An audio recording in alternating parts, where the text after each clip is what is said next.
Hola chicos, ¿cómo están? Espero se encuentren muy bien.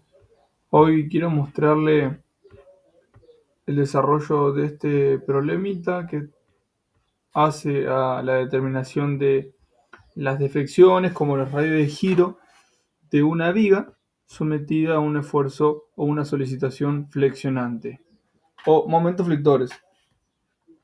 En este caso, el caso que vamos a utilizar, a que la redundancia, es esa viga empotrada con dos secciones transversales diferentes. Ahí tenemos la caracterización, sus cotas y su línea elástica o una hipotética deformación, ¿no? Entonces sabemos que van a aparecer una serie de variables que van a ser phi, que acá abajo la denoto, ¿no? Acá phi y la coordenada i, que es la coordenada desde el eje de la viga hacia la deformada o la línea elástica. Bien. Entonces, ¿cómo procedemos a resolver este problema? Bueno, primero vamos a identificar las condiciones de contornos y la función de momento flector o de momento flexionante que está acá. Esta es la que va a caracterizar al momento flector en cualquier punto de la viga, donde la coordenada z, como le puse acá, se mide desde el extremo libre A hacia la derecha. Bien. Pasos para la aplicación del método de doble integración, porque sabemos que hay un método que se llama, a comparación de este, que es el método de la viga conjugada o de la viga imaginaria, y en este caso tenemos eh, la resolución de la por doble integrales, ¿no? Porque justamente la relación entre el momento flector está de este lado, ¿no? Y se relaciona con la derivada segunda de la deflexión de la viga. O particularmente acá estamos diciendo que la derivada de segundo orden de la deflexión, ¿no? Esta es una constante que depende de el material, modo elasticidad y inercia. Entonces, mediante la primera integración, ¿qué pasa? Acá vamos a pasar, si integramos acá a ambos tramos, si integramos de este lado y integramos de este lado, llegamos a lo que tenemos acá, ¿no? Y vamos a tener dos tramos, dijimos, ¿no? Si me dan un segundo, les traigo ese gráfico para hacer un poquito más amena la cuestión. Aquí. Denme un segundo. Ahí está.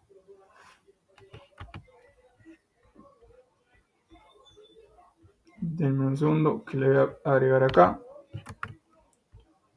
Ahí está.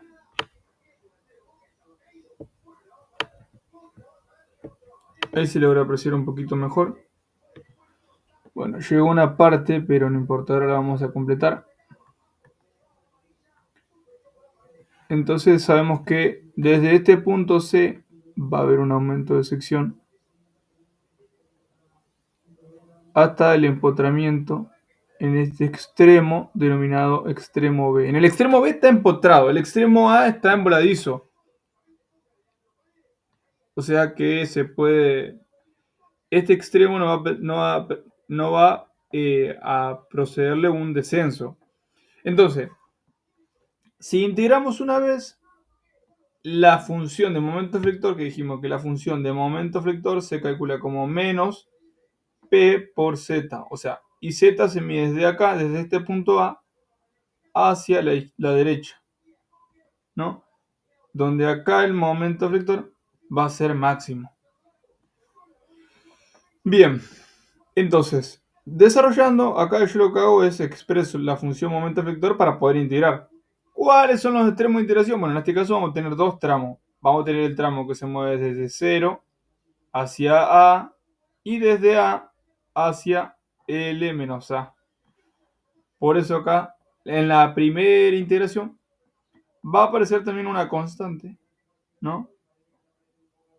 que después lo vamos a determinar con las condiciones de borde y las condiciones de contorno.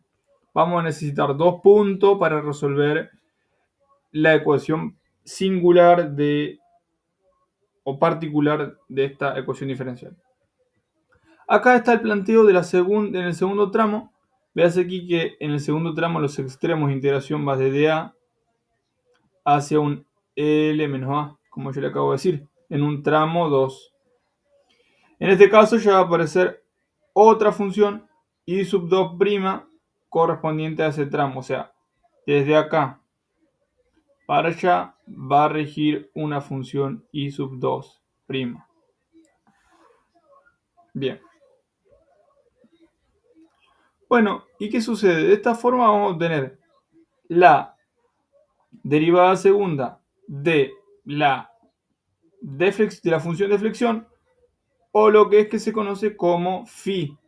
¿Qué es phi?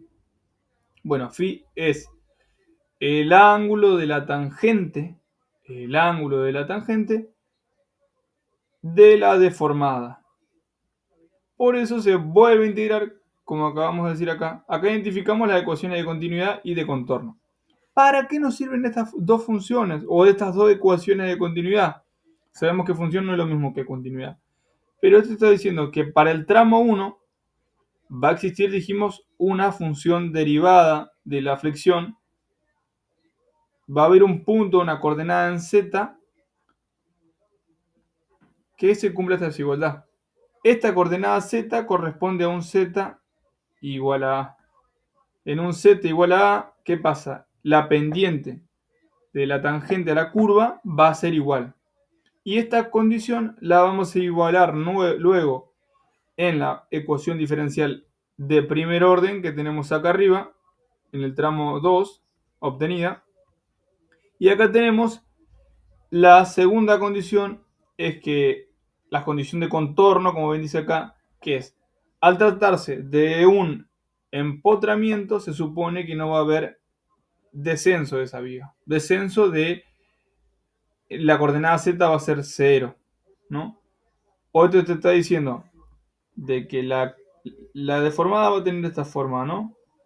Y acá en el empotramiento, el empotramiento no. ¿Qué sucede en el empotramiento? Bueno, la tangente en ese punto va a ser horizontal. Phi va a ser 0. Y es lo mismo que se gesta mediante esta ecuación que está acá. Veas aquí. Cuando z es igual a L, o sea, y si z se mide desde acá, desde el extremo hasta este punto, acá tenemos una distancia z igual a L. Esos son los dos puntos que nos vamos a utilizar para definir la ecuación genérica. Vamos a integrar nuevamente, ¿no? Se integra nuevamente la ecuación de la pendiente para obtener la ecuación de la flecha. Entonces, ¿qué hacemos? Acá en la integral ya no aparece el momento efectuado, sino aparece la ecuación de la pendiente. La ecuación de la pendiente obtenida en la primera integración. Y ves aquí, acá va a aparecer la segunda constante, ¿no? Propia de integrar dos veces. Esta constante que está acá viene del ejercicio anterior, de la integración anterior. Bueno, y la ecuación de la pendiente 1 es esta misma que está acá. Esa misma que está acá es la función que se obtuvo por la primera integración arriba. Acá. Esta misma que está acá.